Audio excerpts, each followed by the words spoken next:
Hello, I'm Zoe and welcome back to my channel. If you're new here, welcome to the shit show.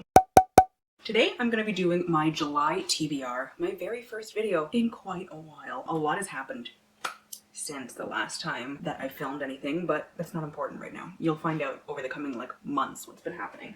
But let's get into this TBR. I'm not going to ramble for once in my life. I will have a 16-book TBR, but I currently don't know what 5 of the books are yet. I'm waiting on somebody to give me 5 books for a vlog that I'm going to be doing probably at the end of the month. So I don't know what those books are going to be, but I know what the rest of the books are. Let's just go in the order that I'm planning on reading them. Yes, I am one of those very weird people that sticks to a TBR and is not a mood reader. I typically set the order that I'm going to read them in and I stick to it. It's amazing. Somebody with ADHD can stick to something like that. I don't know. It's the only It's the only part of my life where I'm able to do that.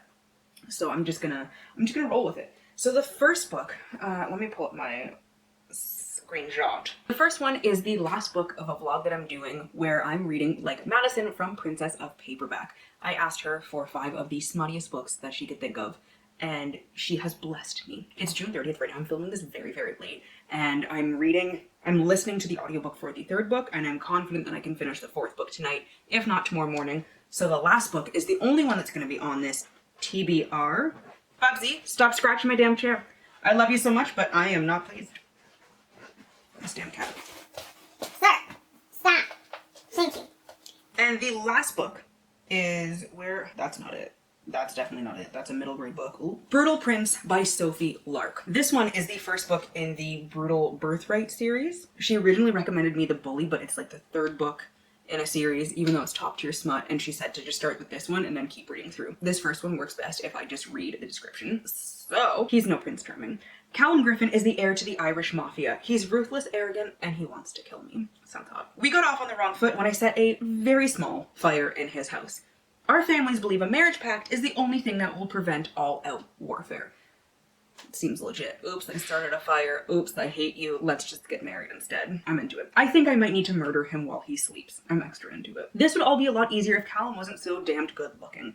But I've got a lockbox around my heart, because even if I'm forced to marry him, I could never love a brutal prince. Apparently it contains blazing hot bedroom scenes for mature readers only. Sign me up. Yes, please. Thank you. So that's going to be the last book for a vlog that's coming out at the end of the month. I already have a ton of videos planned, quite a few filmed, and some of them are already done. So this is going to be a bountiful month from the Zoe's All Book channel. I can't believe I just said that. I'm going to throw up. That sounds so stupid. A bountiful month. Ignore me. Like, genuinely ignore the fuck out of me. So the next 5 books are for a vlog where I'm reading like Gavin from... My mind just blanked. How to Train Your Gavin. What the fuck? I asked him for 5 middle grade recommendations because we all know that Gavin is the king of middle grade. And he has blessed me with these 5 books. I'm so excited to get into them because I trust his taste. And I'm not big into middle grade. I haven't read much, and the stuff that I've read is like older stuff from when I was younger. So I'm really excited. The first vlog was reading like Kayla, which was all thrillers, and I love thrillers, and those were so fucking good. Madison, I love reading romance. I love reading smut. The last vlog is going to be Aaron's books for fantasy, and we all know I fucking love fantasy. But the middle grade, I'm so excited to get into these. Oh my god, yes. Anyways, the first book is... Why am I such a dumb bitch? Why did I not... What? Anyways, I'm losing it here. The first book is Frostheart by Jamie Littler. I checked both libraries around here, and I'm pretty sure I can find ebooks for all of them except one, which is going to be amazing. Eventually, I'm going to get all of the books that I've read in like the past month, but ebooks have been fucking lifesavers. I need to go book shopping, but I haven't gone in a very long time. I have not hit any used bookstores in a very long time. I don't know who I am anymore. Anyways, I digress. So Frostheart is set on a tiny stronghold that exists way out on the furthest reaches of the world. And it's entirely cut off from the rest of humankind by monsters that live beneath the snow sea. At the stronghold, there is a little boy named Ash who's waiting for his parents to come back and get him, and he just keeps singing forbidden lullabies to remind himself of them, all the while trying his very, very best to avoid his grumpy Yeti guardian, Tobu. He's a Yeti. I love it already. Oh my god. But life is about to get a whole lot more crazy adventurous for Ash. During a brave rescue attempt, Ash finds out that he has amazing magical powers, and like honestly, what kid wouldn't love to find that out? And then he's whisked aboard the Frostheart, a sleigh full of daring explorers who need his help. But the real question is, can they help him find his... I'm just spittled. The real question is, can they help him find his family? Because the only thing better than finding out that you have magical powers and you're going on an amazing adventure is finding your family that's been gone for a long time. After that, I will be reading, where are you? Amari and the Night Brothers by B.B. Alston. I have heard so many good things about this book. I have seen it everywhere. Yet have I read it? No. Am I a little bit of a dumb bitch? Yes. Quentin Peters was the golden boy of the Rosewood Low-Income Housing Project. Like really. He received scholarships to 2 different Ivy League schools, which is kind of a big deal. However, what's not really a big deal is when he goes missing, and his 13-year-old sister Amari is like, why does nobody care? Why isn't this all over the news? And why are the police assuming that he's automatically doing something illegal? I think we all know. But then Amari discovers a ticking briefcase in Quentin's closet, meant for only her eyes, and she is hit with the realization that there is a lot more to her brother than she knew. He left her a nomination for a tryout at this super secretive Bureau of Supernatural Affairs. Amari jumps on this chance because she is certain that the answers to whatever happened to her brother lie in this place. However, first she needs to wrap her mind around the fact that mermaids, dwarves, yetis, magicians, they're all real things. And she is instantly confronted with this when she gets a were-dragon as her roommate. Are you fucking kidding me? That is so cool. I love dragons so much, but like were-dragons, I haven't seen that too many times. And like my heart's all fluttering. I'm so invested already. At this Bureau of Supernatural Affairs, Amari needs to compete against the nation's wealthiest kids who have known about the supernatural set their entire lives. And they can answer questions like what 2 beasts reside in the Atlantic Oceans and how old is Merlin? Which is actually a very good question. I would like to know. I must read and find out. If that wasn't enough, just getting around this place is more than a frickin' maze because she encounters signs like Department of Hidden Affairs this way, or is it? Like, what the hell is a kid supposed to do? Go exploring. That's what a kid's supposed to do. And on top of this, every bureau trainee has a talent enhanced to a supernatural level to help them do their jobs. Except Amari's ability was illegally given, as if she needed something else to stand out. Between an evil magician threatening the entire supernatural world and all of Amari's classmates thinking that she's the enemy, she's never felt more alone. However, she really needs to get through this training if she wants to find out what happened to her brother. Yeah, so I'm really invested already. Just the were-dragon alone reeled me in. Next up is King and the Dragonflies by Case and Callender. I've never read anything by Case and Callender. I have Queen of the Conquered. Is that what that one's called? I don't remember it. Queen of the Conquered. Yes. And I got that at BookCon in 2019. And I was gonna read it right away. But then I didn't. Because I was very depressed for the beginning of that summer because I had just had another miscarriage. And then I found out I was pregnant with Carter. So it was a very busy time and I kind of just forgot about it on my TBR. And then when I went to go read it, I realized there were a lot of trigger warnings that I could not deal with. So it's there until such a time where I can read something. Because I heard like a lot of kids die and I cannot read that while my children are small. So this will be my first Case and Callender book. Excellent. And it follows 12-year-old Kingston James, who's sure his brother Khalid has turned into a dragonfly. Oh, well, here we go. When Khalid unexpectedly passes away, he shed what was his first skin for another to live down by the bayou in their small Louisiana town. Child that dies. I will get through this. I'm forewarned and forearmed. Khalid still visits King's dreams, and King must keep these secrets to himself as he watches grief transform his family. Things would be much easier if King could talk to his best friend Sandy, but days before he died, King's brother was like, you need to end your friendship with Sandy. I heard a rumor that he might be gay, and do you want people to think you're gay too? But then Sandy goes missing, there's a town-wide search, and King finds his former best friend living in a tent in his backyard. After talking to Sandy and finding out what the hell is going on, he agrees to help him escape his abusive father, and the two begin an adventure as they build their own private paradise down by the bayou among the dragonflies. As their friendship is reignited, King is forced to confront questions about himself and ultimately face the reality of his brother's death. So that one I'm going to need to really take my time with. I can feel it already. Next up is Where the Mountain Meets the Moon by Grace Lynn. I'm loving these titles. Like middle grade, their titles fucking slap. This one is nice and short, so I'm just gonna read this whole thing.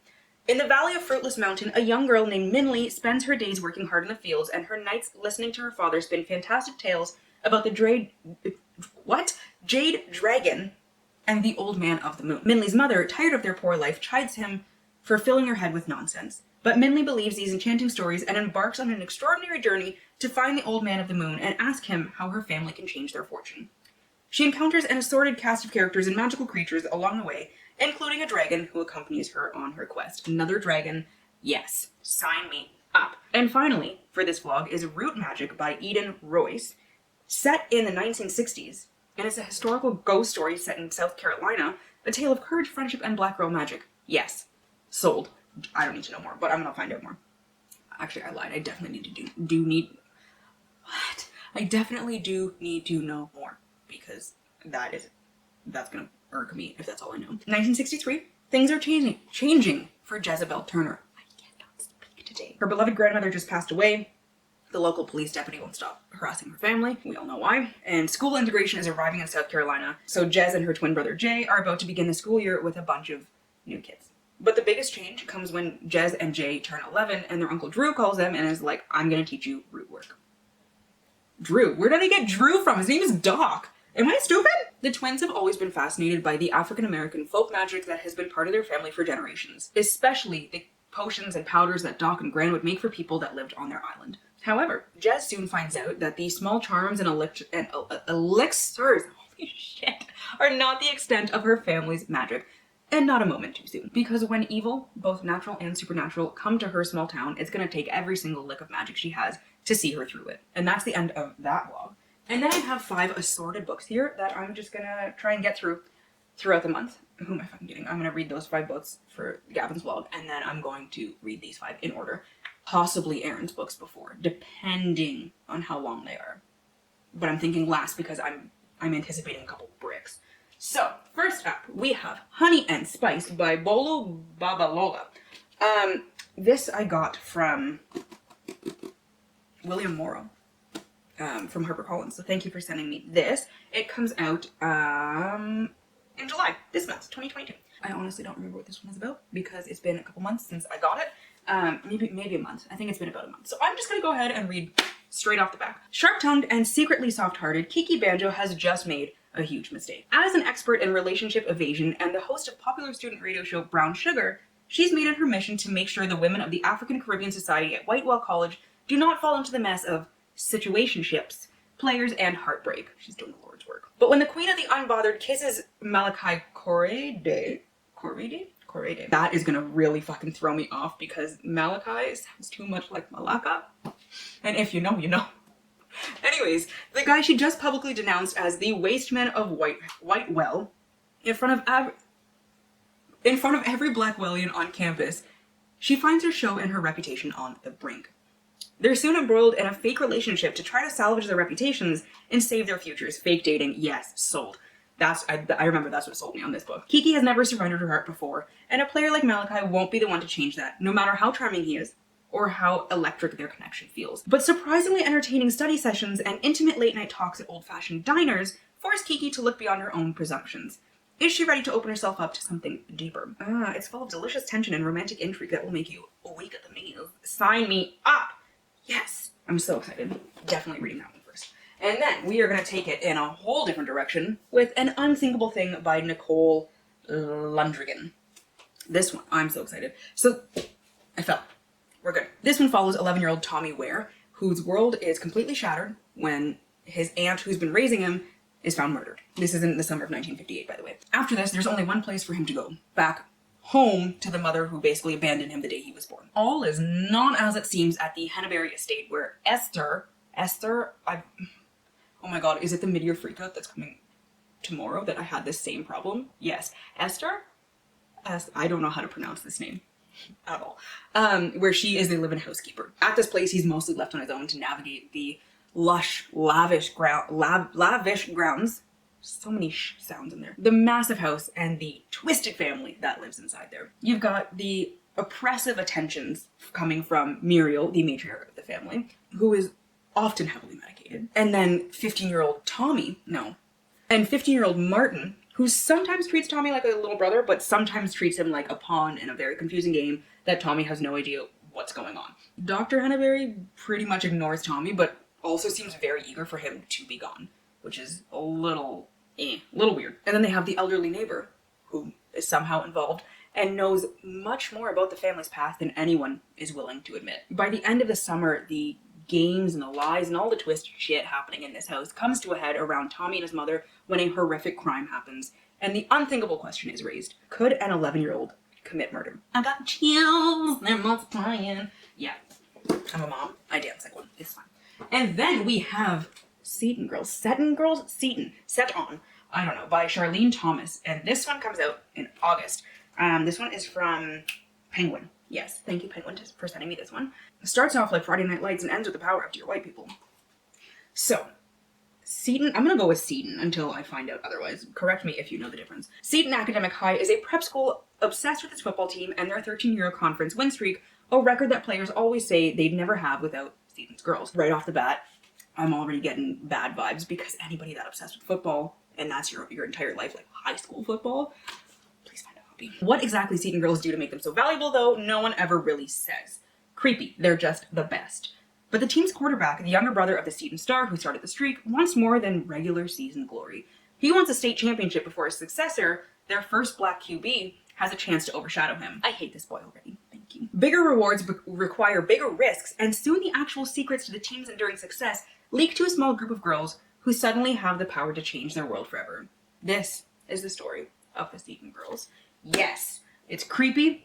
I'm getting like chills again. I'm getting vibes where I might want to fucking kill a character. It doesn't say his name, but this team's quarterback was like, oh my god, no, a black person can't overshadow me. Shut the fuck up. Alright? Anyways, after that, we got By the Book by Jasmine Guillory. This one came out very recently. Yes. May 2022. I got such a nice box with this. It came with like library cards and everything. It was so fucking cool. Anyways, it's a Beauty and the Beast retelling. Yes. So Isabel is completely lost. When she first began her career in publishing after college, she did not expect to be 25, still living at home, and one of the few black employees at her publishing house. Overworked and underpaid, constantly torn between speaking up or stifling herself, Izzy thinks there must be more to this publishing life. This is really mirroring reality. When she overhears her boss complaining about a beastly high-profile author who has failed to deliver his long-awaited manuscript.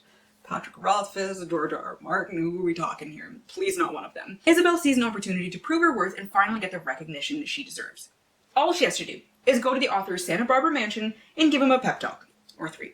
How hard could it be? But Izzy quickly finds out she's in over her head. Beau Towers is not some celebrity lightweight writing a tell-all memoir. He's jaded and withdrawn, and it turns out just as lost as Izzy. But despite his standoffishness, Izzy needs Beau to deliver in more ways than one. And with her encouragement, his story begins to spill onto the page, and I was going to make a very inappropriate joke about something spilling onto something, but, you know, you can fill in the blanks. They soon discover they have more in common than either of them expected, and as their deadline nears, Izzy and Beau begin to realize there may be something there that wasn't there before. It's a tale as old as time for a new generation. But is it actually a new generation? Because there's always a reimagining of a tale as old as time. But I'm super excited, and I love her yellow dress on the cover. And based on the illustration here, this man does not look anything like Patrick Rothfuss or George R. Martin, which I love that for Izzy. And then finally, we've got An Indiscreet Princess by Georgie Blalock.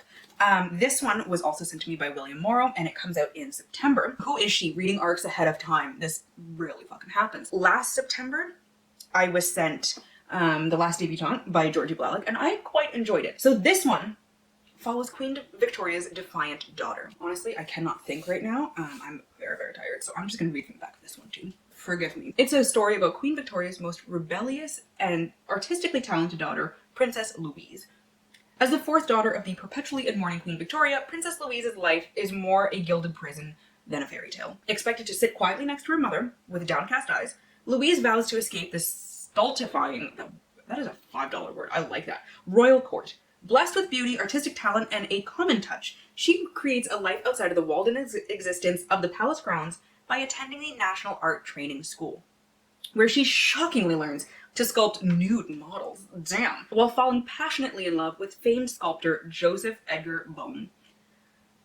Babe. Although Louise cultivates artist friends, artistic success, and a life outside of the palace, she quickly learns that even royal rebels must heed the call of duty. For 20 years, Louise fights to maintain her relationship with Joseph and what freedom she can glean within the strict requirements of Queen Victoria's court. When a near-fatal accident forces her back under Queen Victoria's iron rule, Louise must choose between surrendering to the all-consuming grief of lost love and dreams that plagued her mother, or finding the strength to keep fighting for her unconventional life. I love it. Rebellious princesses, historical fiction, nude models. What more do you need in life? And that's the end of that. So the 11 books that I know for sure I'm going to be reading, and then there's going to be 5 more later on in the month that it's just going to be a surprise for all of us. I'm super excited because I am once again in the mood for fucking bricks of fantasy. I just need them in and around my body. Yeah, I said it. Let me know down below in the comments what you're planning on reading this month, if you read any of these, your thoughts on any of these, and how it's been going, because I haven't been in front of your face in a very long time. I apologize sincerely for the wait, and it's definitely not going to be as long because, like I said, I have a whole bunch of videos already filmed in the process of editing them, some that are already done. I'm so fucking excited. Anyways, or if that's just too much or you don't have a lot of time, drop some hearts down below, preferably purple ones because that's my favorite color. As always, to stay updated with my current reads and my stupid fucking necklace that always turns around, you can follow me on Instagram, Twitter, Goodreads, TikTok, and Storygraph, all at Zoe's All Booked, which I will leave linked down below in the description box. I really do need to start posting on TikTok like regularly because I have a whole bunch in my drafts that I just keep forgetting about. Thank you all so much for watching. If you like this video, please give it a thumbs up, subscribe, and share the video, and don't forget to hit the little bell icon so you can be notified every time I post a new video. I hope you all have a wonderful day and get at least a little bit of uninterrupted reading time. I love you awesome nerds, and I will see you in the next one, which is actually going to be tomorrow, and the mid-year book for Go Tag.